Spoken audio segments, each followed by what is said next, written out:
नमस्कार दोस्तों, GS global channel पर आपका हार्दिक स्वागत है। जीएस ग्लोबल चैनल को सब्सक्राइब करें, हमारे बेल आइकन को दबाएं। अगर आपको हमारे वीडियोज के नोटिफिकेशन की आवश्यकता है, हमारे वीडियोज को आप देखें और अगर हमारे वीडियोज पसंद आए तो आप हमारे वीडियोज को शेयर करें और हमारे चैनल को सब्सक्राइब करें। इसी क्रम में इंडियन पॉलिटी के क्रम में हम लोग आज स्टार्ट करते हैं। भारत की संविधान सभा, इंडिया की कॉन्स्टिट्यूएंट असेंबली के बारे में बात करते हैं। कॉन्स्टिट्यूएंट असेंबली भारत में क्या करेगी? संविधान सभा भारत में क्या करेगी? संविधान बनाने का काम करेगी। तो भारत के अंदर सबसे पहले संविधान सभा बनाने की बात किसने कही? तो आप लोग याद रखिएगा, भारत में सर्वप्रथम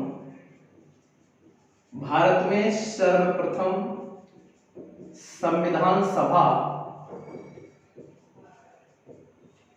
बनाने की बात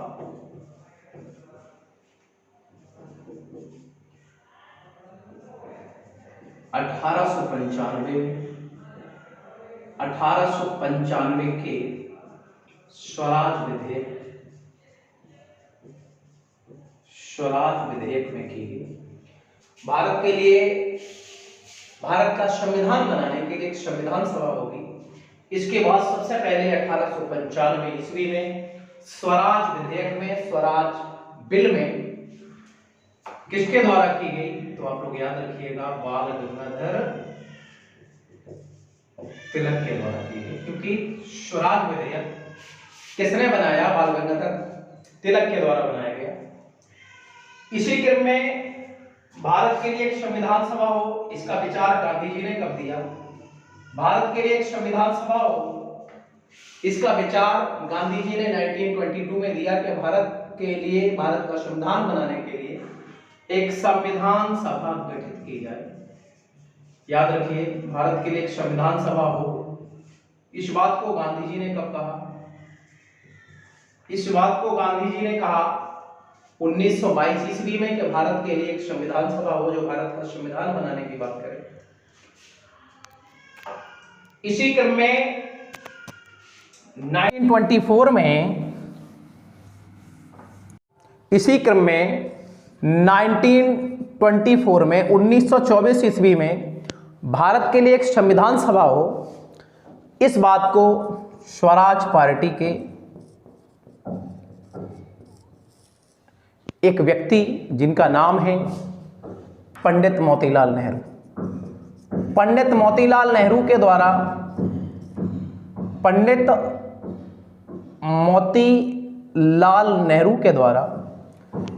मोतीलाल नेहरू के द्वारा ये बात कही गई कि भारत के लिए एक संविधान सभा हो जो भारत का संविधान बनाने का काम करे। 1934 में 1934 में स्वराज पार्टी के द्वारा आधिकारिक रूप से यह मांग की गई कि भारत के लोगों की भावनाओं को ध्यान में रखते हुए भारत का संविधान बनाने के लिए एक संविधान सभा बनाई जाए। और ये बात किसने दिया? तो एम.एन. राय के द्वारा। इस मत का प्रतिपादन एम.एन. राय, मानवेंद्र नाथ राय के द्वारा 1934 में स्वराज पार्टी ने आधिकारिक घोषणा की। इंडियन नेशनल कांग्रेस ने 1934 में ही इस बात की पुष्टि की, इस बात की घोषणा की कि भारत के लिए एक संविधान सभा होना चाहिए। लेकिन 1936 के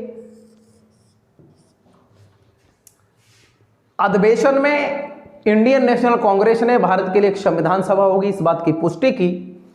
और 1937 के फैजपुर अधिवेशन में कांग्रेस के द्वारा भारत में पहली बार आधिकारिक रूप से यह कह दिया गया कि भारत के लिए एक संविधान सभा गठित की जाएगी जो भारतीयों की अपेक्षा के अनुरूप एक संविधान बनाने का काम करेगी।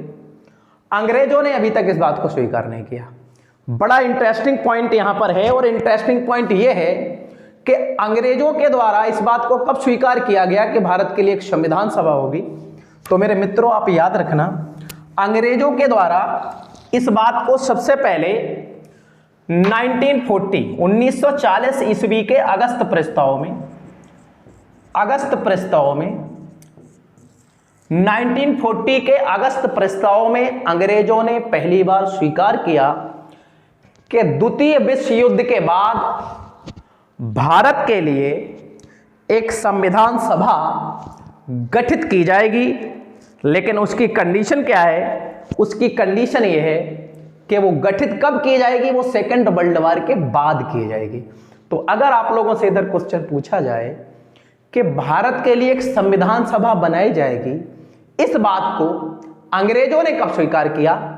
तो याद रखिएगा अगस्त प्रस्ताव 1940। अंग्रेजों ने 1942 के क्रिप्स मिशन में इस बात का ऐलान किया। 1942 के क्रिप्स मिशन में जो सर स्टैफोर्ड क्रिप्स की अध्यक्षता में भारत आया था, इस बात को स्वीकार किया कि भारत के लिए, भारत का संविधान बनाने के लिए एक संविधान सभा बनाई जाएगी, जो दूसरे विश्व युद्ध होने के तुरंत बाद बनाई जाएगी और इस समय नहीं बनाई जाएगी। और भारत की संविधान सभा में अधिकतर भारतीय सदस्य होंगे।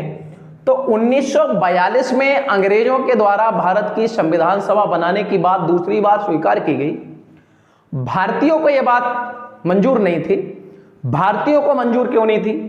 क्योंकि अंग्रेजों ने पहली बात कही कि भारत के लिए एक संविधान सभा बनाई जाएगी जो दूसरे विश्व युद्ध के बाद बनाई जाएगी।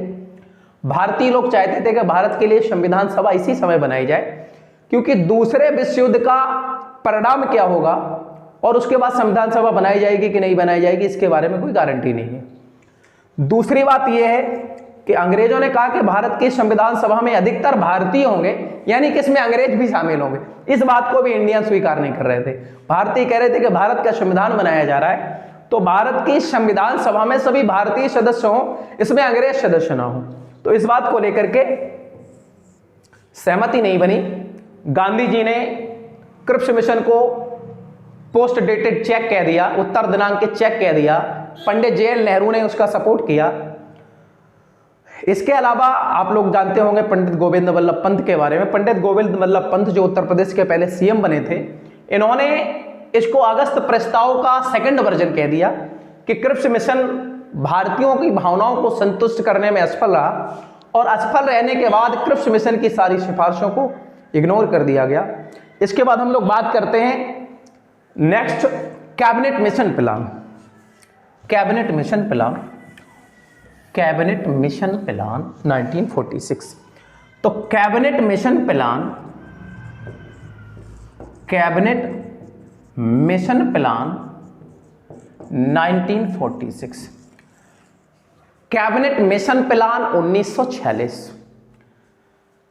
क्लेमेंट एटली ने हाउस ऑफ कॉमन्स में इस बात की घोषणा कर दी कि जून 1948 से पहले पहले हम हिंदुस्तान को आजाद कर देंगे और इंडिया को आजाद करने के लिए भारत के लिए एक संविधान सभा बनाई जाएगी। भारत में संविधान सभा बनाई जाएगी, इसके लिए कैबिनेट मिशन संगठित किया गया। तो आप याद रखिए कैबिनेट मिशन 15 मार्च 1946 को गठित किया गया। कब गठित किया गया? 15 मार्च 1946 को कैबिनेट मिशन गठित किया गया। 24 मार्च 1946 को कैबिनेट मिशन भारत आया। कैबिनेट मिशन इंडिया आया और कैबिनेट मिशन में 3 मेंबर थे। कैबिनेट मिशन में कितने सदस्य थे? तो याद रखिए मेरे दोस्तों, कैबिनेट मिशन में 3 सदस्य थे। कैबिनेट मिशन में पहला सदस्य, दूसरा और तीसरा सदस्य। पहला सदस्य कौन था? तो सर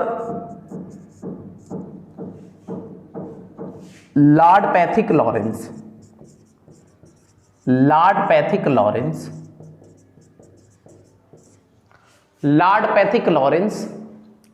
लॉर्ड पैथिक लॉरेंस कौन थे? कैबिनेट मिशन के अध्यक्ष थे। Lord Pethick Lawrence cabinet mission के अध्यक्ष थे और उस समय के ब्रिटिश उपनिवेश के भारत के सेक्रेटरी थे, इंडियन सेक्रेटरी थे। जिसको कहा जाता था भारत सचिव, भारत सचिव कहा जाता था। दूसरे व्यक्ति sir Stafford Cripps, sir Stafford Cripps, sir Stafford Cripps. Sir Stafford Cripps कौन थे? तो सर स्टैफोर्ड क्रिप्स व्यापार बोर्ड के अध्यक्ष थे, व्यापार बोर्ड के अध्यक्ष, व्यापार बोर्ड के अध्यक्ष। और तीसरे व्यक्ति कौन थे? तो एबी अलेक्जेंडर, एबी अलेक्जेंडर। और एबी अलेक्जेंडर कौन थे? तो एबी अलेक्जेंडर, एबी अलेक्जेंडर नौसेना मंत्री थे। इन्होंने भारत में संविधान बनाने की संभावनाओं को खोजा कि भारत के लिए संविधान सभा किस प्रकार बनाई जाए। तो कैबिनेट मिशन 1946 की जो सिफारिशें थी वो इस प्रकार से थी। इनके द्वारा दी गई पहली सिफारिश क्या है? इनके द्वारा दी गई पहली सिफारिश क्या है? इनके द्वारा पहली सिफारिश ये दी गई कि भाई भारत के लिए एक संविधान सभा बनाई जाएगी। और उस समय इंडिया की जो आबादी थी वो करीब 39 करोड़ के आसपास थी। तो ये कहा गया कि एक संविधान सभा का मेंबर, एक संविधान सभा का सदस्य कम से कम 10 लाख जनसंख्या का प्रतिनिधित्व करेगा। तो भारत की संविधान सभा में कितने मेंबर हुए? शुरुआत में 389 सदस्य थे, 389 सदस्य थे। और इन 389 सदस्यों में इस प्रकार से स्ट्रक्चर था इसका, 296 और 93 देशी रियासतों के प्रतिनिधि थे। भारत की संविधान सभा में आरंभ में कितने प्रतिनिधि थे? 389, 296 सदस्य। 296 सदस्य में 292 सदस्य ब्रिटिश भारत के 11 प्रांतों से थे, ब्रिटिश भारत के 11 प्रांतों से थे, ब्रिटिश भारत के 11 प्रांतों से थे। 4 सदस्य चीफ कमिश्नर क्षेत्रों से थे, चीफ कमिश्नर क्षेत्र, जिसको हम वर्तमान में यूनियन टेरिटरीज कहते हैं, केंद्र शासित राज्य कहते हैं। अंग्रेजों के टाइम में उसको चीफ कमिश्नर क्षेत्र कहते थे। तो जो देखो, भारत की संविधान सभा में चुनाव 2 प्रकार से हुआ। भारत की संविधान सभा में 296 सदस्य कैसे थे? इलेक्टेड थे, बाई इलेक्शन आए थे। जितने देशी रियासतों के प्रतिनिधि थे इनका मनोनयन किया गया, इनका नॉमिनेशन किया गया उस रियासत के राजा के द्वारा, इनका नॉमिनेशन कर दिया गया। तो भाई चीफ कमिश्नर क्षेत्र कौन कौन से थे आप लोग याद रखना। पहला है अजमेर मेरवाड़ा, अजमेर मेरवाड़ा। सेकंड है आपका दिल्ली। तीसरा है आपका कुर्ग, कर्नाटक में पड़ता है वर्तमान। और नंबर 4 है बलूचिस्तान। और बलूचिस्तान कहां पड़ता है? तो बलूचिस्तान पाकिस्तान में पड़ता है, बलूचिस्तान पड़ता है पाकिस्तान में। ये 4 चीफ कमिश्नर क्षेत्र होते थे ब्रिटिश उपनिवेश में, जब भारत अंग्रेजों का गुलाम था उस समय। तो हम लोग बात कर रहे थे कि संविधान सभा कैबिनेट मिशन प्लान की सिफारिशें किस प्रकार से थी। तो कैबिनेट मिशन प्लान की पहली सिफारिश थी कि जो भारत संघ में शामिल होना चाहे वो भारत संघ में शामिल हो सकता है और भारत की संविधान सभा में शामिल हो सकता है। जो भारत के साथ शामिल ना होना चाहे वो अपना अलग संविधान बना सकता है, और जो भारत के साथ शामिल ना होना चाहे वो अलग संविधान बनाए और अलग राष्ट्र भी बनेगा आगे जाके। और जिसको किसी के साथ नहीं जाना है, ना भारत के साथ जाना है ना इंडिया के साथ जाना है, तो वो आजाद, ना इंडिया के साथ जाना है ना पाकिस्तान के साथ जाना है, तो वो आजाद रह सकता है। ये सारी बातें कहेंगे। तो यहां पर स्थिति क्या होती है कि इस प्रकार से भारत की संविधान सभा का स्ट्रक्चर बनता है और भारत की संविधान सभा का स्ट्रक्चर जब बनता है तो इसमें इलेक्टेड मेंबर भी थे, यानी कि भारत की संविधान सभा में निर्वाचित सदस्य थे और मनोनीत सदस्य थे। सदस्यों का चुनाव करने का आधार दो थे, एक बाय इलेक्शन, बाय नॉमिनेशन। इस चीज को याद रखना।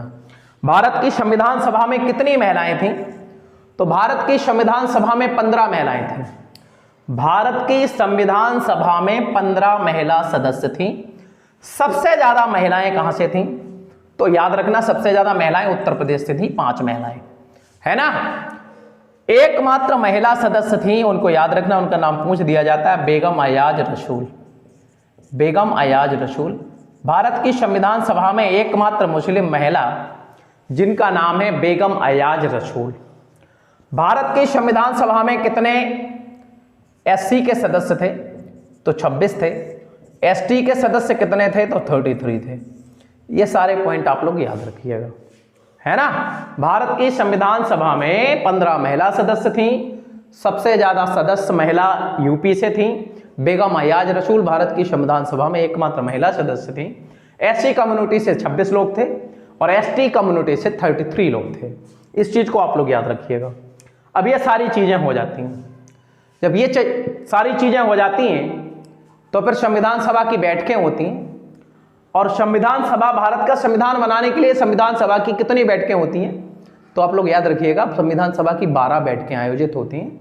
और वो 12 बैठकें कितने दिन तक चलती हैं? तो वो 165 डेज तक चलती हैं, 165 दिन तक। अगर सारे संविधान सभा के अधिवेशनों को अगर दिन काउंट किया जाए तो 165 के आसपास बैठेंगे, है ना। तो इसके बाद हम लोग अगली बात करते हैं। अब बात करते हैं संविधान सभा की बैठकों की। तो संविधान सभा की प्रथम बैठक 9 दिसंबर 1946 को आयोजित हुई। संविधान सभा की प्रथम बैठक 9 दिसंबर 1946 को हुई। संविधान सभा की प्रथम बैठक किस स्थान पर हुई? तो याद रखना मेरे प्यारे दोस्तों, दिल्ली में संसद भवन के केंद्रीय कक्ष में हुई। ये क्वेश्चन कभी कभी पूछ दिया जाता है, केंद्रीय कक्ष में हुई। पार्लियामेंट के सेंट्रल हॉल में दिल्ली के अंदर संविधान सभा की प्रथम बैठक आयोजित हुई। इसमें कितने प्रतिनिधियों ने भाग लिया? 207 मेंबर ने भाग लिया। और ये 207 मेंबर में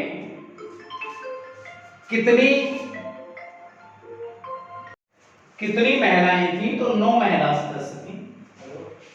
संविधान सभा के मेंबर 389 हैं। संविधान सभा की बैठकों में, आयोजन में भाग ले रहे 207। ये क्या मसला है?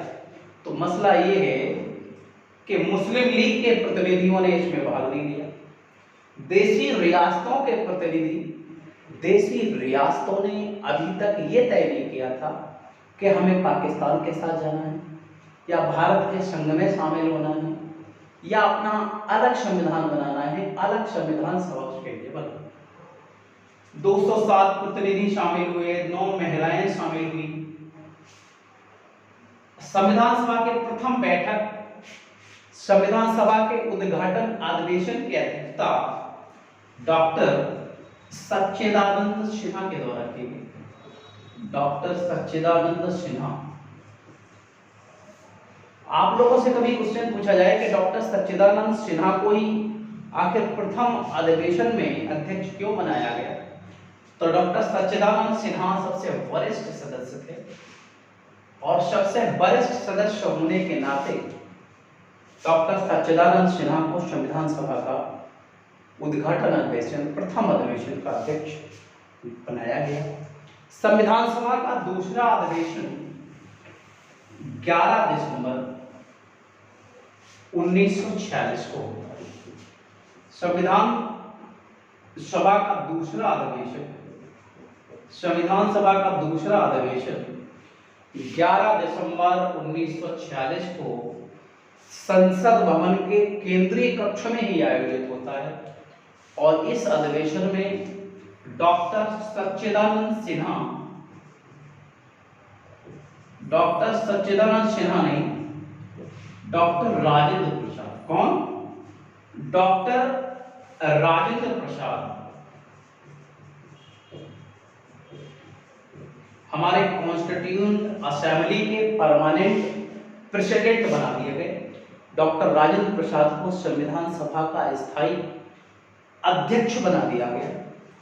तो आप लोग याद रखिएगा कि संविधान सभा की दूसरी बैठक में भी मुस्लिम लीग ने भाग नहीं लिया। मुस्लिम लीग ने इस अधिवेशन का भी बहिष्कार कर दिया। संविधान सभा की तीसरे अधिवेशन, संविधान सभा का तीसरा अधिवेशन 13 दिसंबर 1946 को हुआ। संविधान सभा का तीसरा अधिवेशन 13 दिसंबर 1946 को आयोजित हुआ। और ये अधिवेशन सही मायने में ऐतिहासिक इसलिए है क्योंकि इस अधिवेशन में संविधान सभा के सामने उद्देश्य प्रस्ताव प्रस्तुत किए गए। संविधान सभा के सामने उद्देश्य प्रस्ताव प्रस्तुत किए गए, लेकिन एम.आर. जयकर और डॉक्टर बी.आर. अम्बेडकर,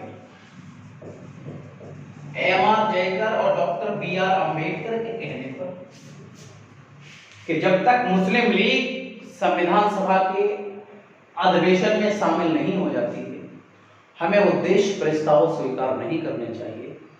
तो मुस्लिम लीग तीसरे अधिवेशन में भी शामिल नहीं होती है। उद्देश्य प्रस्ताव प्रस्तुत तो कर दिए जाते हैं, लेकिन एम.आर. जयकर और डॉक्टर अम्बेडकर के कहने पर उद्देश्य प्रस्ताव संविधान सभा के द्वारा स्वीकार नहीं किए जाते हैं। और इसके बाद संविधान सभा की जो उद्देश्य प्रस्ताव है, उद्देश्य प्रस्ताव पंडित जवाहरलाल नेहरू के द्वारा बनाए गए थे और यही उद्देश्य प्रस्ताव आगे जाकर के भारत के संविधान की प्रस्तावना बन जाते हैं। 22 जनवरी 1947, 22 जनवरी 1947 को संविधान सभा के द्वारा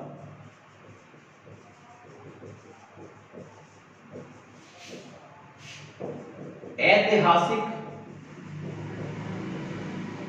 उद्देश्य प्रस्ताव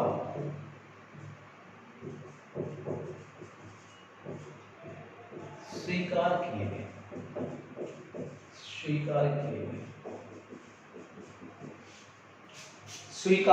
22 जनवरी 1947 को उद्देश्य प्रस्ताव संविधान सभा के द्वारा स्वीकार कर लिया। ये बड़ा महत्वपूर्ण पॉइंट है, इसको आप लोग याद रखिएगा। अब अगर बात संविधान की जाए तो doctor Rajendra Prasad, doctor B R. Ambedkar, अगर डॉक्टर बी.आर. अम्बेडकर का जिक्र ना हो तो ये अधूरा रहता है। Doctor Bhimrao Ambedkar, doctor B R. Ambedkar, doctor B R. Ambedkar ने संविधान सभा के प्रतिनिधि बनने के लिए पहला चुनाव मुंबई से लड़ा और डॉक्टर बी.आर. अम्बेडकर चुनाव हार जाते। संविधान सभा का प्रतिनिधि बनने के लिए इलेक्शन में खड़े हुए डॉक्टर बी.आर. अम्बेडकर बॉम्बे से और चुनाव हार जाते हैं। दूसरी बार डॉक्टर बी.आर. अम्बेडकर बंगाल की जैसूर कुलना सीट से मुस्लिम लीग के सहयोग से संविधान सभा के प्रतिनिधि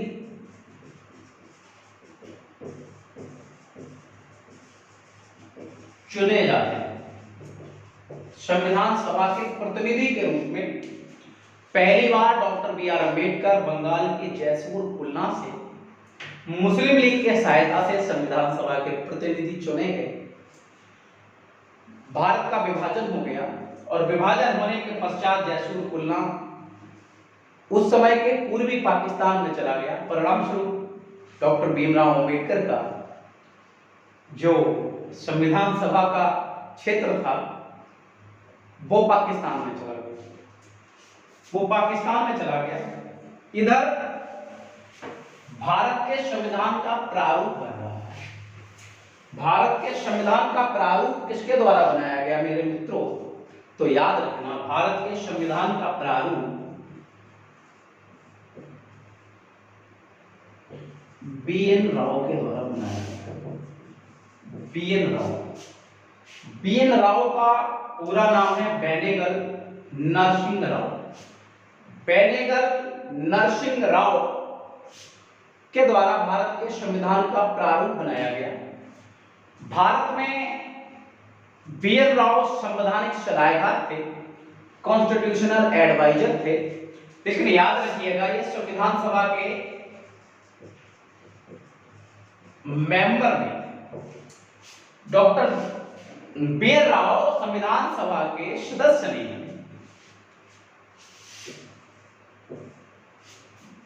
संविधान सभा का प्रारूप बन गया, संविधान का प्रारूप बन गया। अब प्रारूप के बाद बी.एन. राव को संविधान बनाने के लिए डॉक्टर बी.आर. अम्बेडकर का कमी महसूस हुई और डॉक्टर बी.आर. अम्बेडकर क्योंकि संविधान सभा के प्रतिनिधि नहीं थे, तो बी.एन. राव के द्वारा डॉक्टर राजेंद्र प्रसाद से कहा गया कि संविधान बनाने के लिए डॉक्टर बी.आर. अम्बेडकर का सहयोग अति आवश्यक है। अतः डॉक्टर बी.आर. अम्बेडकर को संविधान सभा का प्रतिनिधि के रूप में कहीं से भेजा जाए। तो डॉक्टर राजेंद्र प्रसाद ने उस समय महाराष्ट्र के पीएम, उस समय महाराष्ट्र के पीएम, उस समय महाराष्ट्र के पीएम कौन थे? तो आप लोग याद रखना, उस समय महाराष्ट्र के पीएम थे बी.जे. खैर। बी.जे. खैर, बी.जे. खैर से कहा कि भारत का संविधान बनाने के लिए डॉक्टर भीमराव अंबेडकर का सहयोग आवश्यक है। डॉक्टर भीमराव अंबेडकर को संविधान सभा के प्रतिनिधि के रूप में कहीं से भेजा जाए। तो एक संविधान सभा के सदस्य थे एम.आर. जयकर।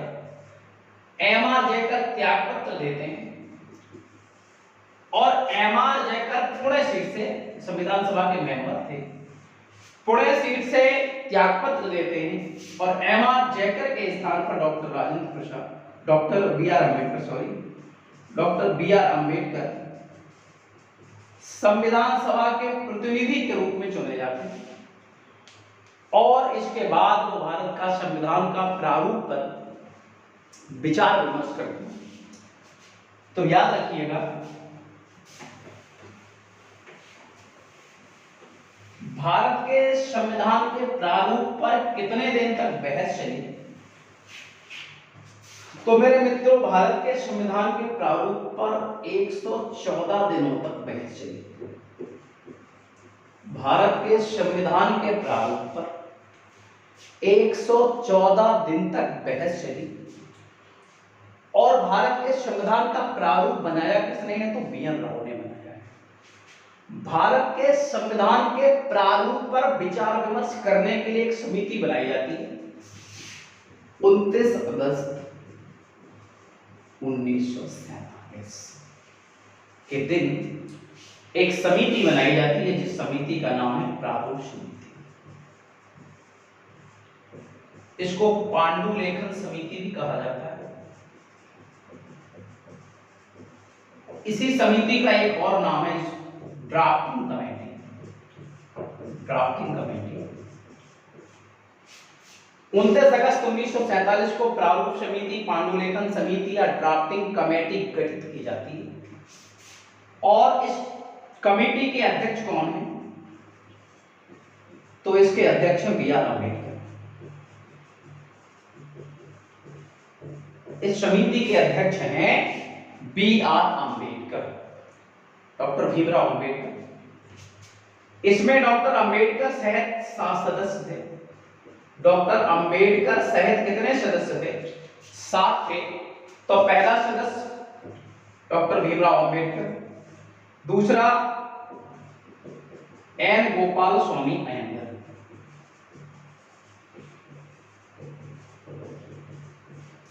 तीसरा अल्लादी कृष्णा स्वामी अय्यर,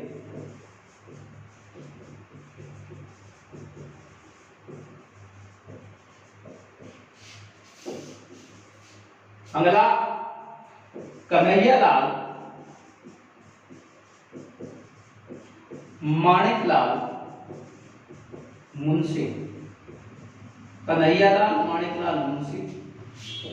अगला मोहम्मद शाहुल्लाह, अगला बी.एल. मित्र, और बी.एल. मित्र का डेथ हो जाती है तो इसके बाद है मामला।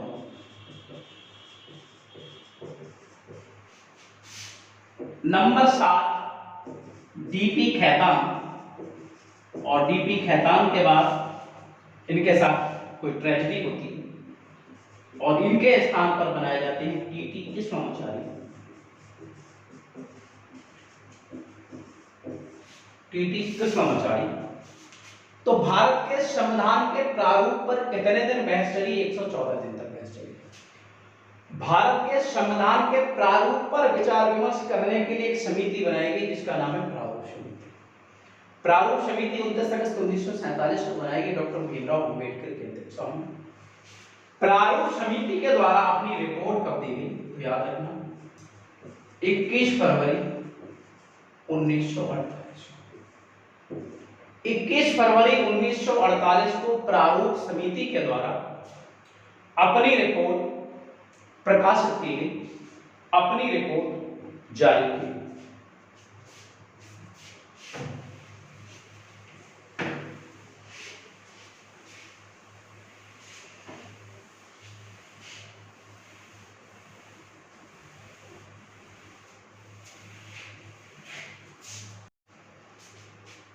इसके बाद हम लोग बात करते हैं, ये सारी चीजें हों, इसके बाद संविधान सभा के अधिवेशन होते रहते हैं। संविधान सभा का 12वां अधिवेशन, संविधान सभा का 12वां अधिवेशन 24 जनवरी 1950 को होता है। 24 जनवरी 1950 के इस अधिवेशन में हस्तलिखित संविधान पर हस्ताक्षर होते हैं। तो भाई 24 जनवरी 1950 को संविधान पर 284 मेंबर हस्ताक्षर करते हैं। संविधान सभा के 284 सदस्य हस्ताक्षर करते हैं और इस 284 में सबसे पहले हस्तलिखित संविधान पर हस्ताक्षर करने वाले व्यक्ति जे.एल. नेहरू और अंतिम व्यक्ति doctor Rajendra Prasad.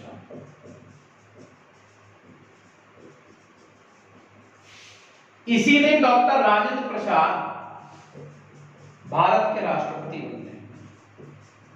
Doctor Rajendra Prasad India के प्रेसिडेंट बनते हैं।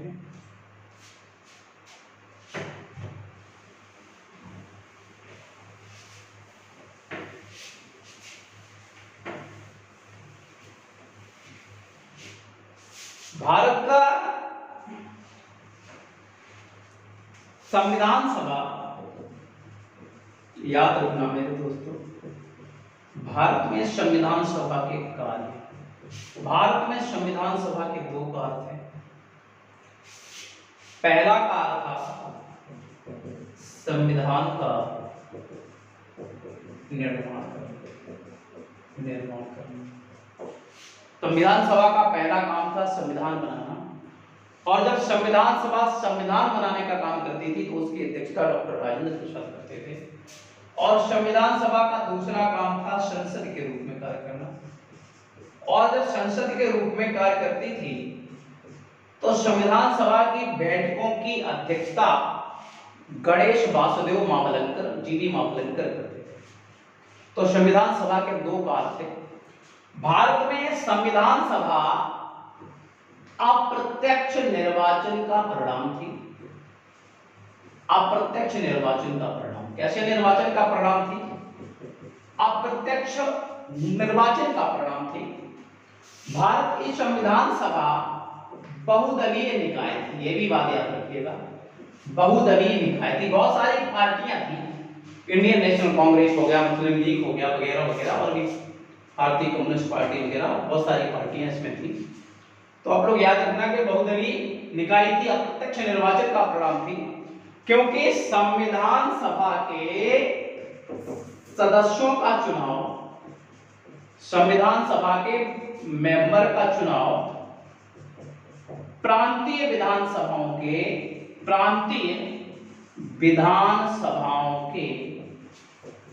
निर्वाचित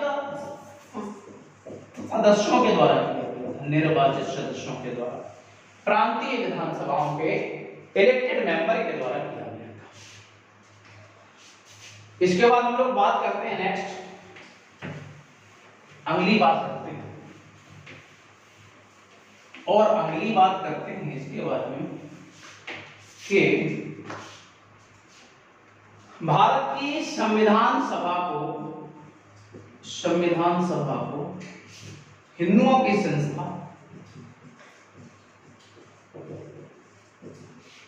और एक जाति की संस्था,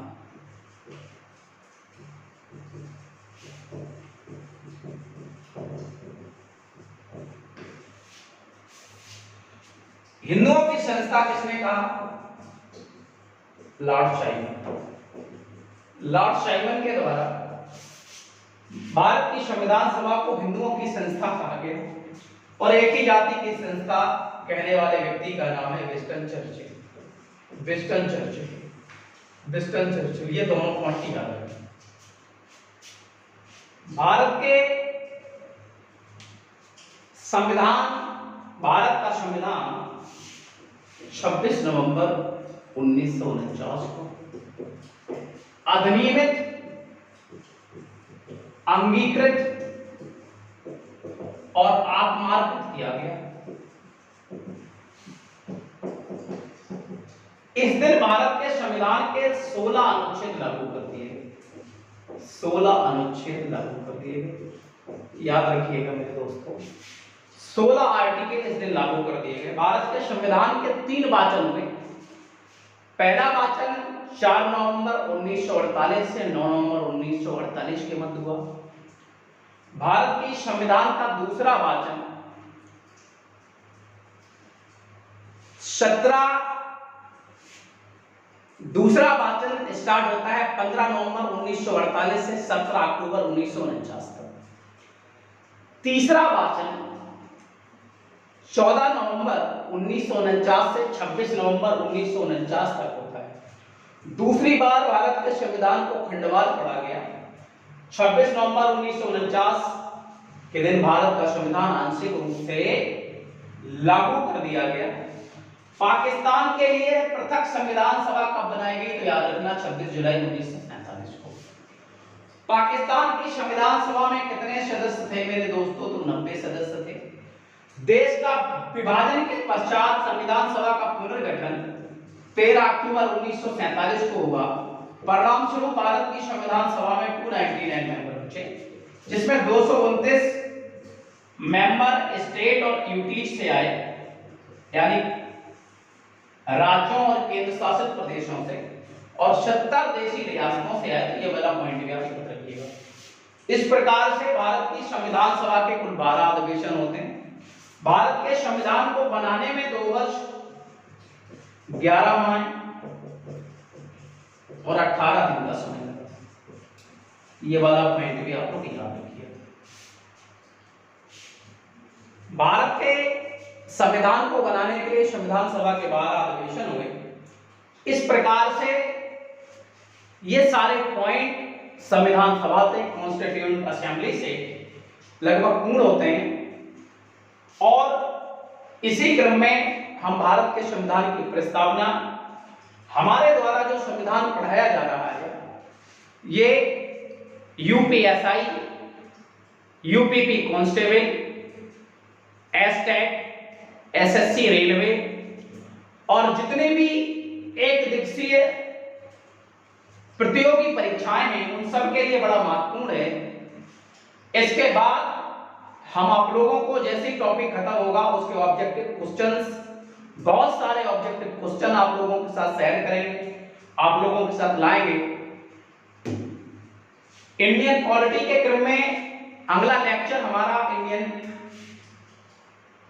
कॉन्स्टिट्यूशन के प्रियम्बल, भारत के संविधान की प्रस्तावना के बारे में होगा। आप लोग हमारे जीएस ग्लोबल चैनल को सब्सक्राइब करें, बेल आइकन को दबाएं ताकि सारे इंपॉर्टेंट वीडियोज के नोटिफिकेशन आप तक पहुंचते रहें। और हमारे सारे वीडियोज के लिंक हम आपको डिस्क्रिप्शन बॉक्स में दे देंगे, तो सारे आपको क्रमबद्ध तरीके से क्लास के बाद क्वेश्चन आंसर ऑब्जेक्टिव्स आपको मिलते रहेंगे जो आपके एग्जाम के लिए बड़े कारगर होंगे। और आप हमारे चैनल को सब्सक्राइब करें, अपने मित्रों से सब्सक्राइब कराएं, है ना, यही आप लोगों से उम्मीद करते हैं और हम इसी प्रकार से आप लोगों के लिए मेहनत करते हैं। जय हिंद दोस्तों, नमस्कार।